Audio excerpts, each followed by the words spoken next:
அதாவது ஒய்ஃபாக இருந்தாலும் விருப்பம் இல்லாமல் தொட்டாலே அது ரேப் தான். ரேப் தான். அது யாராக இருந்தாலுமே அதில் வந்து எந்த ஒரு இதுவுமே கிடையாது. வெரைட்டி ஆஃப் பீப்புள் வருவாங்க. அதாவது அண்ணன் வருவான், தம்பி வருவான், அப்பா வருவான், சித்தப்பா வருவான், மாமா வருவான், மச்சான் வருவான், எல்லாமே வருவாங்க.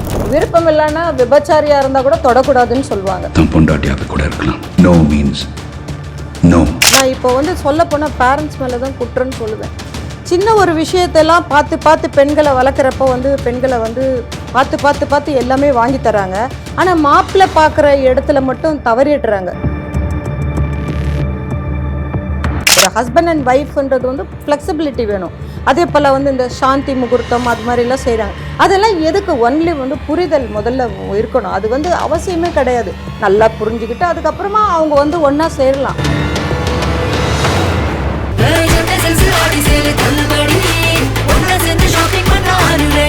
The Chennai Silks and Aha Oho Adi Sale 50% வரை தள்ளுபடி. டிகிரி படிக்க வெயிட் பண்ண வேண்டாம். UG and PG courses 100% online at Dr. MGR Online is just a click away. வணக்கம் மேம், எப்படி இருக்கீங்க? நல்லா இருக்கேங்க. இப்போ வந்து சமீப காலமா இந்த டவுரி டெத், அதுவும் வந்து இந்தியாவில் முக்கியமாக தமிழ்நாட்டில் வந்து நிறைய நடந்துட்டு தான் இருக்கு.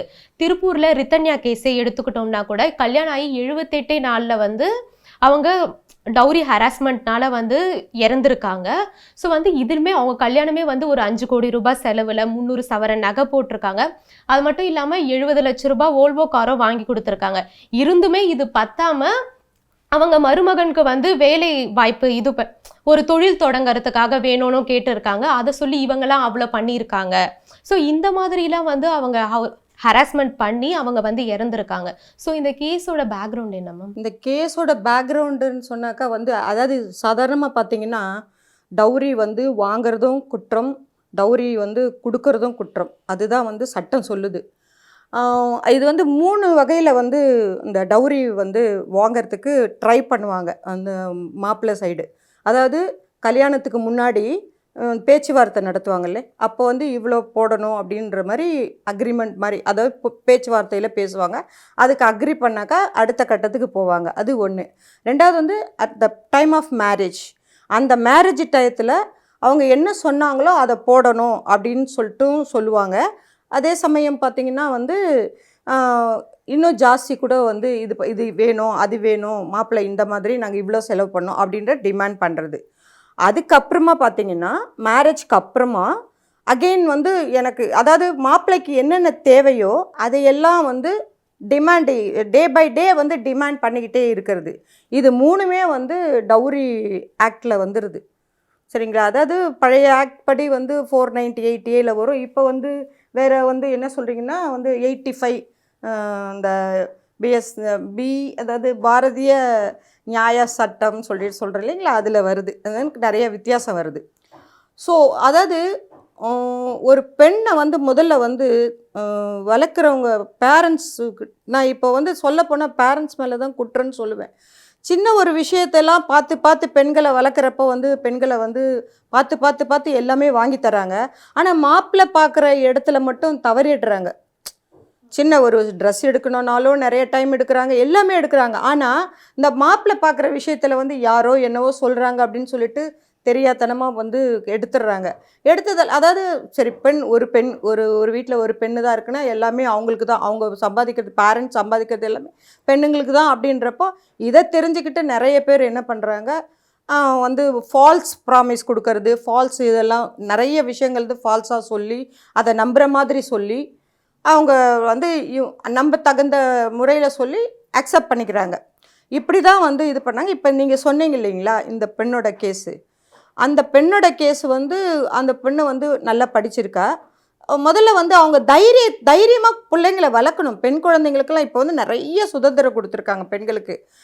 அந்த சுதந்திரம் வந்து அதாவது பேரண்ட்ஸ் வந்து கண்டிக்கலாம், பெண்களை வந்து கண்டிக்கிறது வந்து அன்பால் கண்டிக்கலாமே தவிர ரொம்ப ஸ்ட்ரிக்டாக வந்து இப்படி போகக்கூடாது அப்படி போகக்கூடாது எப்படின்னு ஒரு கூண்டுக்கிளி மாதிரி வளர்த்து ஒரு இடத்துல கொடுக்குறப்ப வந்து அதுங்களுக்கு எதுவுமே தெரிய மாட்டேங்குது. பேரண்ட் வீட்டில் எப்படி இருக்கணுமோ அப்படி இருக்கணும்னு நினைக்குதுங்க. ஆனால் வந்து நிறைய விஷயங்கள் வந்து கான்ட்ரவைஸ் வர்றப்போ ப்ராப்ளம் வருது.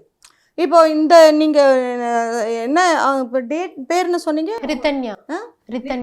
ரித்தன்யா. எனக்கு என்னென்னா சமீப காலமாக நான் வந்து நிறைய இதெல்லாம் வந்து நான் கொஞ்சம் வெளியே இருந்தாலும் இதெல்லாம் தெரிஞ்சிக்கல. எனக்கு ஓரளவுக்கு தான் எனக்கு தெரியும். பட் இந்த கேஸை பொறுத்தவரையிலும் வந்து 500 சவரன்ஸ் ஜுவல்லரி போடுறதா சொல்லி 300 சவரன் கொடுத்துருக்காங்க. வந்து 70 lakhsல வந்து கார் கொடுத்துருக்காங்க. அப்புறம் வந்து 2.5 கோடி ரூபா செலவு பண்ணி வந்து கல்யாணமும் 5 கோடி ரூபாய் 2.5 கோடி ரூபாய். மற்ற எல்லாமே ஜுவல்லரிகளே சேர்த்து நீங்கள் 5 crore சொல்லலாம். பட் 2.5 கோடி ரூபாய் தான் எனக்கு தெரிஞ்சு. சரி, வாட் எவர் இட் இஸ், அதாவது டவுரின்றதே தப்பான ஒரு விஷயம். ஆனால் இந்த மாதிரி டிமாண்ட் பண்ணி கேட்குறது வந்து அதை விட மோசமான ஒரு விஷயம். இப்போ பார்த்தீங்கன்னா பெண் வந்து 78 daysல இறந்து போச்சு அப்படின்னு சொல்கிறாங்க. அதாவது பெண்ணுக்கிட்டேயும் ஒரு தப்பு இருக்குது. ஏன்னா கல்யாணம் பண்ணி கொடுத்துட்டாங்கன்றதுக்காக வேண்டி பேரண்ட் வந்து பார்த்து நடந்துக்கோ, அட்ஜஸ்ட் பண்ணிக்கோ அப்படின்லாம் சொல்கிறாங்க. பட் அட்ஜஸ்ட் பண்ணுறதுன்னா எப்படி? ஒரு ஃப்ளெக்சிபிலிட்டி வேணும். ஒரு ஹஸ்பண்ட் அண்ட் ஒய்ஃப்ன்றது வந்து ஃப்ளெக்சிபிலிட்டி வேணும். அதே போல் வந்து இந்த சாந்தி முகூர்த்தம் அது மாதிரிலாம் செய்கிறாங்க. அதெல்லாம் எதுக்கு? ஒன்லி வந்து புரிதல் முதல்ல இருக்கணும். அது வந்து அவசியமே கிடையாது. நல்லா புரிஞ்சுக்கிட்டு அதுக்கப்புறமா அவங்க வந்து ஒன்றா சேரலாம். அதுவும் கிடையாது. இப்போ அதுவும் கிடையாது. எல்லாம் வந்து இப்போ சொல்லப்போனால் இப்போலாம் கான்ட்ராக்டில் வந்து போகிறாங்க. எனக்கு ஒரு பெண்ணும் வந்து இப்போ தைரியமான பெண்ணுங்க, வேலைக்கு போகிற பெண்ணுங்கள்லாம் வந்து ரொம்ப தெளிவாக இருக்காங்க. ஆனாலும் தெளிவாக இருந்தாலும் அவங்களுக்குள்ளே ஒரு காம்ப்ளெக்ஸ் இருக்குது. Okay ma'am. இப்போ வந்து ரித்தன்யா அவங்க வாய்ஸ் நோட்டில் என்ன சொல்லியிருந்தாங்கன்னா, அவங்க ஹஸ்பண்ட் கவின் வந்து அவங்கள வந்து ஃபிசிக்கலாக ரொம்ப ஹராஸ் பண்ணதா சொல்லியிருந்தாங்க. ஸோ வந்து கல்யாணம் ஆகியிருந்தாலுமே வந்து ஒய்ஃபை வந்து அவங்க அனுமதி இல்லாமல் தொடுறதை வந்து மெரிட்டல் ரேப்னு சொல்லுவோம். ஸோ வந்து இந்தியாவில் வந்து இப்போ மெரிட்டல் ரேப்ன்றது ஒரு க்ரைமாக கன்சிடர் பண்ணப்படுதா? அதாவது ஒய்ஃபாக இருந்தாலும் விருப்பம் இல்லாமல் தொட்டாலே அது ரேப் தான். யாராக இருந்தாலுமே வந்து விருப்பம் இல்லாமல் ஒரு பெண்ணை வந்து கல்யாணம் பண்ணியிருந்தா கூட அவளுக்கு விருப்பம் இல்லாமல் அவங்கள வந்து கம்பல் பண்ணி செக்ஷுவல் கான்டாக்ட் வச்சுக்கக்கூடாது. வச்சாலே அது அவங்க கம்ப்ளைண்ட் பண்ணா அந்த பெண்ணு வந்து என்னை வந்து கம்பல் பண்ணி என்னை இந்த மாதிரி பண்ணாங்க அப்படின்னு ஒய்ஃபாக இருந்தாலும் சொன்னாலும் அதுவும் அது வந்து பனிஷபிள் தான். ரேப்பில் தான் வரும். இதில் வந்து நிறைய இதில் பார்த்திங்கன்னா ரேப் பொறுத்த வரையிலும் ரேப் தான். அது யாராக இருந்தாலுமே அதில் வந்து எந்த ஒரு இதுவுமே கிடையாது. அது வந்து வெரைட்டி ஆஃப் பீப்புள் வருவாங்க. அதாவது அண்ணன் வருவான், தம்பி வருவான், அப்பா வருவான், சித்தப்பா வருவான், மாமா வருவான், மச்சான் வருவான், எல்லாமே வருவாங்க. ஸோ இதில் வந்து விரும்பி போகிறதுக்கும் கம்பல் பண்ணுறதுக்கும் வந்து அதாவது ஒரு விஷயம் சொல்லுவாங்க, விருப்பம் இல்லைன்னா விபச்சாரியாக இருந்தால் கூட தொடக்கூடாதுன்னு சொல்லுவாங்க இல்லையா? அப்படி இருக்கிறப்போ ஒய்ஃப் விருப்பம் இல்லைன்றப்போ வந்து கம்பல் பண்ணக்கூடாது. எதையுமே கம்பல் யாரையுமே எந்த விஷயத்துக்காகவும் கம்பல் பண்ணக்கூடாது. எல்லாமே விரும்பி பண்ணாதான் அது வந்து சாட்டிஸ்ஃபேக்ஷன். இல்லைன்னா வந்து அது அஃபென்ஸ் தான். சரிங்களா?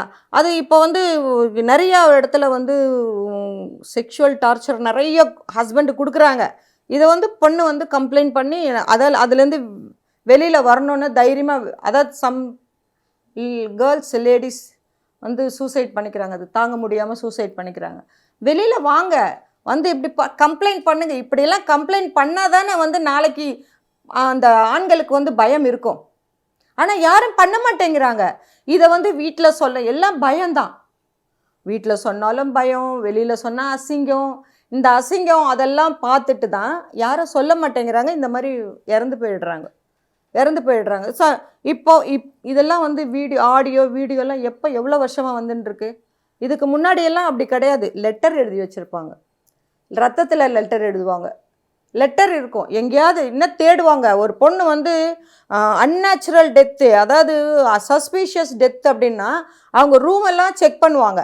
ஏதாவது இருக்கா, டைரி இருக்கா, என்ன இருக்குது, ஏது இருக்குன்னு பார்க்குறது. ஆனால் இப்போ வந்து ஃபோனில் எல்லாத்தையும் சொல்லிடுறாங்க. ஸோ இப்போ வந்து அந்த எழுத்துக்கும் எதுக்குமே வேலையே இல்லை, டாக்குமெண்ட்ஸ்க்கே வேலை இல்லாமல் போச்சு. எலக்ட்ரானிக் டாக்குமெண்ட்ஸ் தான் இப்போ முக்கியமாக தேவைப்படுது. ஸோ அதனால் இப்போ வந்து ஒவ்வொரு பெண்ணுமே வந்து கொஞ்சம் எல்லாமே வெளியில் வரணும். வந்து இந்த பயத்தை போக்கிட்டு தைரியமாக வெளியில் வந்து சொல்லணும், பண்ணா எனக்கு வேணாம் அப்படின்ற மாதிரி போல்டாக வரணும். அந்த மாதிரி வந்தால் பெண்களே வந்து அவங்களுடைய பிரச்சனையை அவங்க வெளியில் வந்து சொன்னால் ஒழிய இந்த மாதிரி பிரச்சனைகள் இருந்துகிட்டு தான் இருக்கும். Okay ma'am. இப்போ வந்து நிறைய பேர் வந்து அவங்களுக்கு நடக்கிறத வந்து வெளியே சொல்றது இல்லை. சீக்கிரமா இப்போ ஒரு விஷயம் நடக்குதுன்னா வந்து அப்பவே வந்து அவங்க கம்ப்ளைண்ட் கொடுக்கறதில்ல. அவங்களுக்கு வந்து அதில் ஒரு தயக்கம் இருக்கு. ஸோ வந்து ரொம்ப நாள் கழிச்சு வந்து அவங்களுக்கு கேஸ் ஃபைல் பண்ணும்போது அதில் அந்த தீர்ப்பு கிடைக்கிறதுல எதனா ப்ராப்ளம்? கண்டிப்பாக இருக்குமா, கண்டிப்பாக இருக்குது. அதாவது அதாவது சொல்லுவாங்க, ஜஸ்டிஸ் டிலேட் இஸ் டினைடுன்னு சொல்கிறோம். அதே போல் ஹரிட் இஸ் பரீடுன்றோம். அதாவது தாமதப்பட்டு கொடுக்குற நியாயம் வந்து அதாவது என்ன சொல்லுவாங்க, தாமதிக்கிற இது வந்து சுத்தமாக வந்து நிராகரிக்கப்படுறதுன்னு சொல்கிறோம் இல்லையா? அதே போல் வந்து அவசரப்பட்டு கொடுக்கறது வந்து புதைக்கப்பட்டதுன்றோம். இது வந்து இப்போ பார்த்தீங்கன்னா, இப்போ ஒரு பிரச்சனை இப்போ நடக்குது, அதை வந்து இமீடியட்டாக வந்து கம்ப்ளைண்ட் பண்ணால் அதனுடைய அதாவது இப்போ அடிக்கிறாங்க, ரத்தம் வருதுங்க அப்படின்னு காமிக்கலாம். அது ஆறுன பிறகு கொண்டு போய் காமிச்சாக்கா வந்து ஒரு டாக்டர்கிட்டே போனாலும் வந்து அது இல்லை, ஒன்றுமே இல்லை அப்படின்னு தானே சொல்லுவாங்க. அதுபோல தான் சட்டமும் அதுதான் சொல்லுது. அதாவது டிலே அதாவது கொடுமை பண்ணிக்கிட்டே இருக்க அந்த அதாவது இமீடியட் இதுதான். இமீடியட்டாக வந்து உங்களுக்கு வந்து அது கம்ப்ளைண்ட் பண்ணால் அது எஃபெக்ட் இருக்கும். ரொம்ப அதை என்ன கேட்பாங்கன்னா, ஏன் வந்து அப்போ கம்ப்ளைண்ட் பண்ணலை, இப்போ வந்து கொடுக்குறீங்க அப்படின்னு ஒரு கேள்வி வரும். தேவையில்லாத கேள்வியெல்லாம் வந்து இருக்கும். ஆனால் அந்த ஒரு வருஷத்துக்கு முன்னாடி நடந்த இன்சிடெண்ட்டுக்கு இப்போ போய் கம்ப்ளைண்ட் கொடுத்தோம்னா அது யூஸே கிடையாது, வேஸ்ட்டு. ஒரு யூஸும் கிடையாது. ஏன் அப்போ வரல அப்படின்னு ஒரு கேள்வி வரும். இல்லை எனக்கு சொல்கிறதுக்கு கஷ்டமாக இருக்குன்னு, இப்போ எதுக்கு வந்து சொல்ல வர அப்படின்னு வருவாங்க.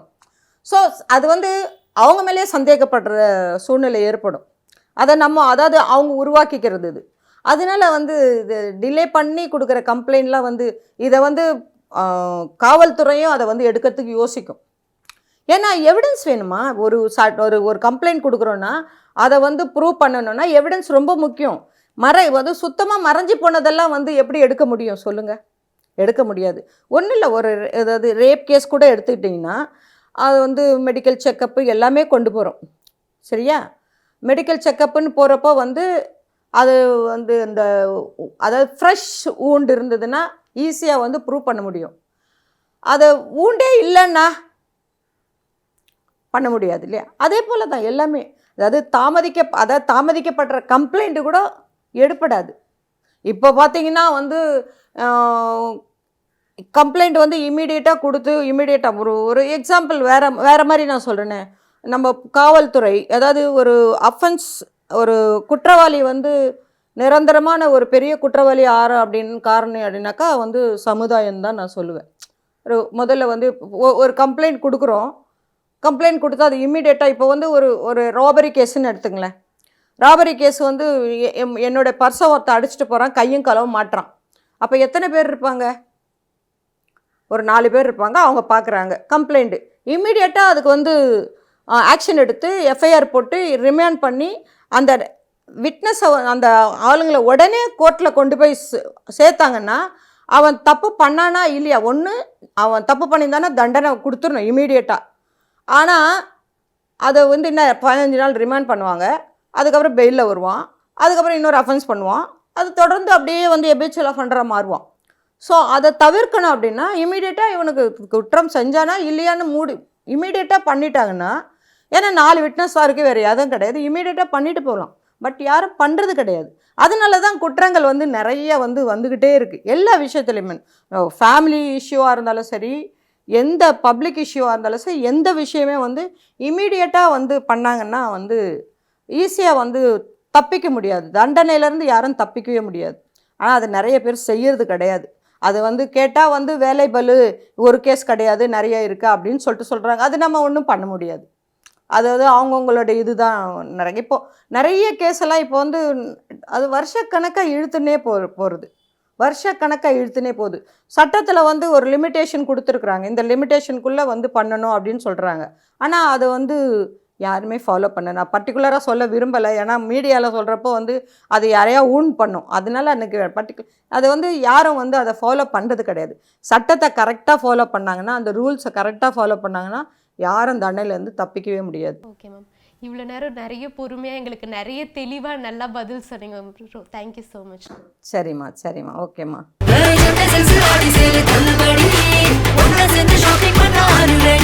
The Chennai Silks in Aha Oho Adi Sale 50% வரை தள்ளுபடி. டிகிரி படிக்க வெயிட் பண்ண வேண்டாம். UG and PG courses 100% online at Dr. MGR Online is just a click away.